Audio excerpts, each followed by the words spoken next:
College के first year में I was just 18 years old at that time. मैंने उसी टाइम पे फ्रीलांसिंग स्टार्ट कर ली थी.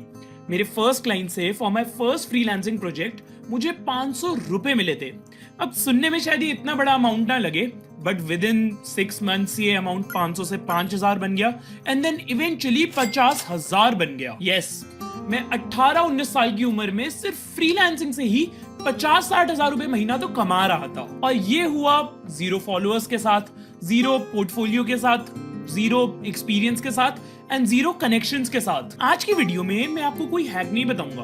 मैं बस आपको ये बताऊंगा कि मैंने क्या किया था, कैसे किया था, क्यों किया था to get my first freelancing client. और हाँ, इसमें कोई अपवर्क मैजिक नहीं था, कोई पेड कोर्सेज नहीं थे, कोई भाई के कॉन्टैक्ट्स नहीं थे, कोई फेक प्रॉमिसेस नहीं थे. सिर्फ एक अनकंफर्टेबल डिसीजन था जो मैंने लिया और बाकी सब फॉलो होता रहा. अगर आप कॉलेज में हो और अपनी फर्स्ट इनकम स्ट्रीम एक्सप्लोर करना चाहते हो, जॉब के साथ एक साइड हसल स्टार्ट करना चाहते हो, या सिर्फ क्यूरियस हो कि फर्स्ट क्लाइंट को ऑनबोर्ड कैसे करते हैं, तो इस वीडियो को एंड तक जरूर देखना, क्योंकि फर्स्ट क्लाइंट के बाद गेम ही चेंज हो जाती है. हाय, आई एम स्पर्श and I run a D2C brand called GoBrioNuts.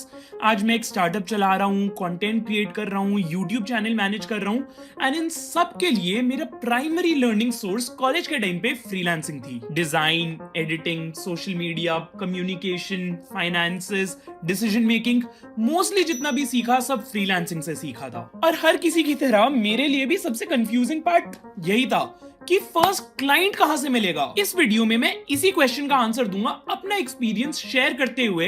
And अगर आपने इस वीडियो को एंड तक देख लिया तो आप भी 100% रेडी हो जाओगे to onboard your first client. कोई फ्लफ नहीं, कोई मोटिवेशन नहीं, only actionable steps. Let's dive in, पर उससे पहले सब्सक्राइब कर लेना if you are new here. Start करते हैं एक बहुत बड़े मिथ के बारे में बात करते हुए. सबसे पहले ये गलतफहमी को दूर करना जरूरी है. मोस्ट पीपल सोचते हैं क्लाइंट तब मिलेगा जब स्किल परफेक्ट हो जाएगी, पहले पोर्टफोलियो बन जाए फिर आउटरीच करूंगा, थोड़ा कॉन्फिडेंस और बढ़ जाए फिर स्टार्ट करूंगा, मुझे तो पहले टेस्टिमोनियल्स चाहिए. ये सब बकवास है. Confidence comes after action, not before. You can't think your way into confidence. You have to act your way into confidence. मैंने भी ये गलती करी. 6-7 महीने सिर्फ YouTube ट्यूटोरियल्स देखे, कोर्सेज करे, प्रैक्टिस प्रोजेक्ट्स बनाए, थोड़ा और सीख लेता हूँ फिर स्टार्ट करूंगा, ये सोचता रहा. इसका रिजल्ट क्या हुआ? स्किल तो इंप्रूव हो रही थी पर क्लाइंट 0 दे, इनकम 0 थी, रियल वर्ल्ड एक्सपीरियंस 0 था. फिर एक दिन मेरे फ्रेंड ने, जो लेट मी टेल यू उस टाइम पे मेरे से कम स्किल्ड था, उसने मुझे बोला कि यार मैंने ना अपना पहला क्लाइंट ऑनबोर्ड कर लिया है 3000 रुपए के प्रोजेक्ट के लिए. एंड मैंने उससे पूछा, यार तू तो इतना स्किल्ड भी नहीं है, तो तुझे कैसे क्लाइंट मिल गया? उसने बोला, मैंने बस एक DM भेजा एंड सामने वाले ने रिप्लाई कर दिया. And this hit me hard. मैं परफेक्शन के पीछे भाग रहा था, वो एक्शन ले रहा था. असलियत में फ्रीलांस क्लाइंट को बेस्ट नहीं चाहिए, परफेक्ट नहीं चाहिए, 10 years का एक्सपीरियंस नहीं चाहिए. उनका बस काम निकलना चाहिए, डेडलाइन पे डिलीवरी चाहिए, कम्युनिकेशन स्मूथ चाहिए and most importantly reasonable pricing चाहिए. That's it. तो सबसे पहले इस मिथ से आगे बढ़ के अपना माइंडसेट बनाओ. I need to be ready से I learn while doing the cow. आगे बढ़ते हैं. अब मैं आपको प्री क्लाइंट क्लैरिटी देता हूं. पहला क्लाइंट ढूंढने से पहले मैंने ये 3 क्रिटिकल सवाल पूछे खुद से क्लैरिटी के लिए एंड इस क्लैरिटी ने सब कुछ चेंज कर दिया. क्वेश्चन 1, मैं एग्जैक्टली क्या सेल कर रहा हूं? रॉन्ग आंसर है मैं फ्रीलांसिंग करता हूं, मैं डिजाइनिंग करता हूं, मैं कंटेंट बनाता हूं. ये बहुत वेग है. स्पेसिफिक होना चाहिए आंसर. लाइक मैं इंस्टाग्राम रील्स एडिट करता हूं for small creators and small brands. ये फ्रेमवर्क लिख लो. आई डू डैश, यहाँ पे वो स्पेसिफिक सर्विस लिखो जो आप दे रहे हो. फॉर डैश, यहाँ पे वो स्पेसिफिक ऑडियंस लिखो जिसके लिए दे रहे हो. टू अचीव डैश, यहाँ पे वो आउटकम लिखो जो आप दे सकते हो. एग्जाम्पल्स देता हूं. आई right LinkedIn posts for founders to increase their reach. I design Instagram carousels for coaches to increase their engagement. I edit YouTube videos for podcasters to increase their retention. Then question 2, मैं किसके लिए काम करना चाहता हूं? Most people think जो भी पैसे देगा उसके लिए कर लूंगा, बट ये गलत अप्रोच है. मैंने क्या करा था स्टार्टिंग में? मैंने बिग ब्रांड्स, फॉरेन क्लाइंट्स और एजेंसीज को टारगेट नहीं करा था, क्योंकि बिग ब्रांड्स के साथ प्रोसेस लेंदी हो जाता है, फॉरेन क्लाइंट्स पे ट्रस्ट करना मुश्किल होता है एंड एजेंसीज के साथ बजट का इशू होता है. मैंने स्टार्टिंग में टारगेट किया था स्मॉल स्टार्टअप्स को, क्योंकि वहां पे क्विक डिसीजंस होते हैं, इंडिविजुअल क्रिएटर्स को ताकि कम्युनिकेशन डायरेक्ट हो पाए एंड लोकल बिजनेसेस को ताकि ट्रस्ट बढ़े. देन क्वेश्चन 3, क्या मैं फ्री में काम करने के लिए रेडी हूँ? यहाँ पे ईगो टूटती है। Let me explain the strategy. इसमें मैंने क्या सोचा, पहला क्लाइंट इनकम के लिए नहीं, लर्निंग के लिए होगा। अब why this mattered? When I stop chasing money, मेरे ऊपर से प्रेशर हट गया, डेस्परेशन गायब हो गई, कम्युनिकेशन कॉन्फिडेंट हो गई एंड आउटरीच नेचुरल लगने लगी। फ्रीलांसिंग करने का आपका अल्टीमेट गोल पैसा कमाना, इनफैक्ट बहुत पैसा कमाना हो सकता है, but first couple of clients के लिए फ्री में प्रोजेक्ट्स करने से उस पर कोई असर नहीं पड़ेगा। ये फ्री वर्क स्ट्रैटेजी अप्लाई करना मेरी। ये मत बोलो sir I can do it for free, please give me work, it looks desperate. Instead से hey I noticed dash issue, let me fix it as a sample for you. If you like my work, then we can discuss working together. It looks confident plus is value driven. आगे बढ़ते हैं। Let me quickly tell you मेरा first client का source क्या था, मतलब मुझे मेरा पहला क्लाइंट कहां से मिला था। अपवर्क से नहीं, फाइवर से नहीं, किसी और फ्रीलांसिंग वेबसाइट से नहीं, इंस्टाग्राम से नहीं, बल्कि लिंक्डइन से आया था। अपवर्क, फाइवर जैसी फ्रीलांसिंग वेबसाइट्स पे स्टार्टिंग में काम करने में इश्यू होता है। एक तो बहुत हाई कंपटीशन है, then race to bottom pricing है, मतलब कौन सबसे कम प्राइसिंग दे सकता है, एल्गोरिथम गेम है, एस्टैब्लिश्ड सेलर्स डोमिनेट करते हैं एंड रिव्यू सिस्टम बैरियर है। लिंक्डइन पे edge against these websites direct access to decision makers है, लेस कंपटीशन है, रिलेशनशिप बिल्डिंग पॉसिबल है, बिडिंग वॉज नहीं है एंड फ्री टू यूज है। But here's the key, I didn't use LinkedIn like everyone else. I identified people who need my particular service and फिर उनको personally reach out किया with some value. Video में आगे ये सब समझ जाओगे। इसी नोट पे अब आते हैं वीडियो के सबसे क्रूशियल पार्ट पे and let me tell you step by step how I got my first freelance client. 6 step process है ये, इसे ढंग से समझना। Step 1, profile transformation. पहले 2 डेज करा मैंने ये। यहाँ पे मैं ऑब्वियसली लिंक्डइन की बात कर रहा हूँ। पहले मेरी एक कॉलेज स्टूडेंट प्रोफाइल थी। हेडलाइन में लिखा था batch of this, studying this in this college, learning design. About section में पैशनेट अबाउट क्रिएटिविटी ऐसा सब लिखा था एंड रैंडम पोस्ट्स करता था मैं कॉलेज रिलेटेड। बट इस सबको चेंज करा मैंने। हेडलाइन रखी I help startups and creators with high retention Instagram reels. About section को स्ट्रक्चर करा मैंने।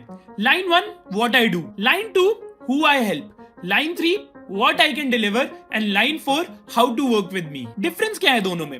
पहले it was more like I'm learning which honestly nobody cared about and बाद में it became more about I can help. Then step 2 target identification. ये next 2-3 days के लिए करा मैंने with no mass messaging, सिर्फ लेजर फोकस टारगेटिंग। मैं रोज 5 लोग आइडेंटिफाई करता था लिंक्डइन पे, एग्जैक्टली 5। सर्च पे मैं डालता था startup owners, founders, small creators, small businesses. इस सर्च में मैं थोड़े से फिल्टर्स यूज करता था, लाइक उन्होंने लास्ट 7 डेज में पोस्ट करा होना चाहिए ताकि मुझे पता लगे कि एक्टिव यूजर्स हैं, उनके फॉलोअर्स 500 से 2000 की रेंज में होने चाहिए ताकि एक्सेसिबल हो, एंड उनकी पोस्ट पे एंगेजमेंट हो ताकि मुझे पता लगे कि एक्चुअली वो मैसेजेस भी पढ़ते हैं। ऐसे ही for each person I identified मैंने एक चेकलिस्ट बनाई। आर दे क्रिएटिंग कंटेंट, मतलब क्या उन्हें एडिटिंग की जरूरत भी है? इज क्वालिटी कंसिस्टेंट, मतलब क्या उनके कंटेंट में रूम फॉर इंप्रूवमेंट है जहां मैं हेल्प कर सकता हूं? Do they respond to comments on their post, मतलब क्या वो कम्युनिकेशन के लिए ओपन होंगे? And do they seem approachable, मतलब ज्यादा कॉर्पोरेट ही तो नहीं है? 5 क्वालिफाइड पीपल डेली का मतलब था 35 पर week and at least 150 per month. इससे ऑड्स हेवीली मेरे फेवर में हो रहे थे। Then step 3 cold messaging. ये करा for the next 5 to 10 days. ये सबसे इंपॉर्टेंट है। अब सीधा ऐसे मैसेज नहीं करना, hi sir I am a freelance video editor, I can edit your videos at cheap price, please give me work, thank you. मैं अपना प्रोवन टेम्पलेट देता हूं आपको। देखो आपको स्क्रीन पे अब वो टेम्पलेट दिख रहा होगा, पॉज करके स्क्रीनशॉट ले लेना, नहीं तो इसको मैं डिस्क्रिप्शन में भी डाल दूंगा। अब why this template worked? Because it was personalized, it was specific, it was value first, there was no pressure, and most importantly, it was professional yet casual, मतलब not too salesy. Then step 4, follow up, the most critical step. 90% लोग follow up ही नहीं करते, इसलिए दे fail. मेरी follow up strategy क्या थी? Day 1 पे पहले ओरिजिनल मैसेज भेजा with the template that I just gave you. फिर डे 3-4 तक अगर कोई रिस्पॉन्स नहीं आया तो एक जेंटल फॉलो अप करना, एंड बाय डे 7 अगर तब तक भी कोई रिस्पॉन्स नहीं आया देन उस क्लाइंट से मूव ऑन करना। मेरा एग्जैक्ट फॉलो अप टेम्पलेट भी दे देता हूं, फिर से आपको स्क्रीन पे वो टेम्पलेट दिख रहा होगा, पॉज करके स्क्रीनशॉट ले लेना, नहीं तो अगेन डिस्क्रिप्शन में मिल जाएगा। फिर से नोटिस करना इसमें भी टोन कैजुअल है, प्रेशर नहीं है एंड येट वैल्यू फोकस्ड है। Then step 5 sample work phase. Client अगर आपको रिस्पॉन्ड करेगा तो सबसे पहले बोलेगा can you try a sample. अब मैं क्या करता था इस सैंपल वर्क फेज में, I used to spend 4 hours editing a 60 second reel, जिसमें यूजुअली मुझे 1 से 1.5 घंटा लगता था। डिफरेंट वेरिएशंस ट्राई करता था, सजेशंस डॉक लिखता था, एक दिन पहले डिलीवर कर देता था डेडलाइन से, and I used to ask for feedback. Basically over delivered like crazy. अब इधर ध्यान देना, मैं कई बार अपनी वीडियोस में बोल चुका हूं कि नेवर ओवर डिलीवर, बट समझो कि फर्स्ट कपल ऑफ क्लाइंट्स के लिए आपको करना पड़ेगा। साइकोलॉजी समझो इसके पीछे। When you over deliver on free work तो एक गिल्ट आता है सामने वाले के अंदर, गुड गिल्ट बेसिकली। उनके अंदर ये फीलिंग आती है कि यार फ्री में इतना कर दिया, they want to reciprocate this, and वो सोचते हैं कि यार अगर फ्री में इतना करा तो पैसों में कितना करेगा। देन स्टेप 6, अब क्लाइंट का रिस्पॉन्स आएगा सैंपल पे, अज्यूमिंग आपने अच्छा काम करा है। मोस्ट प्रॉब्ली मैसेज कुछ ऐसा होगा, दिस इज रियली गुड, मैंने सोचा नहीं था फ्री में इतना करोगे, बताओ कितना चार्ज करते हो। अब ऑब्वियसली कोई गारंटी नहीं है इसकी, पर अपने एक्सपीरियंस से बता रहा हूं, मोर ऑफन देन नॉट ऐसा ही कुछ रिस्पॉन्स आएगा। इस पे मेरा रिस्पॉन्स होता था something like glad you liked my work.